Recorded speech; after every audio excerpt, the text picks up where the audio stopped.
The history of Chandler Parkside community and how it got its name.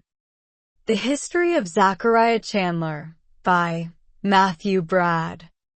From his youth, Chandler had strongly been opposed to slavery, and he desired that the Northern Whig Party would be able to stop Southern slave power from spreading slavery into the Western territories. Chandler financially supported the Underground Railroad in Detroit that assisted fugitive or runaway slaves to find a safe haven. Secretary Chandler fired corrupt agents at the Bureau of Indian Affairs and fired and replaced the Indian Commissioner and Bureau Clerk. In addition, Secretary Chandler banned Indian attorneys from the Interior Department, who swindled Indian tribes into paying for bogus representation in Washington, D.C. Secretary Chandler fully endorsed President Grant's peace policy initiative to civilize American Indian tribes. Chandler, raised and educated in New Hampshire, moved to Detroit in 1833, where he became a prominent businessman and leading politician. Chandler, a Presbyterian, was strongly against slavery from his youth, and he financially supported the Underground Railroad. In 1857, Chandler was elected U.S. Senator from Michigan, serving until March 3, 1875. During the Civil War and Reconstruction, Senator Chandler was a leading radical Republican, advocating strong prosecution of the Union war effort, the end of slavery, and civil rights for freedmen African Americans. In 1852, Chandler ran as a Whig candidate for the governor of Michigan. However, he was defeated.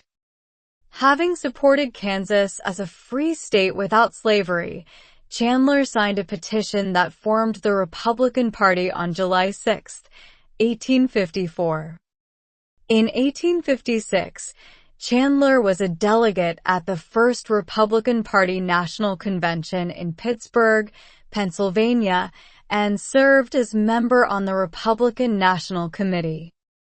In January 1857, Chandler was elected U.S. Senator as a Republican, having succeeded Senator Lewis Cass, and served until March 3, 1875. He was a vigorous opponent of slavery and lent his assistance to the Underground Railroad.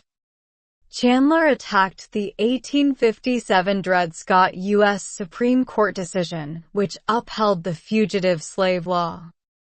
In 1858, Chandler opposed the admission of Kansas under the Lecompton Constitution, which allowed slavery, and took an active part in debates over this issue.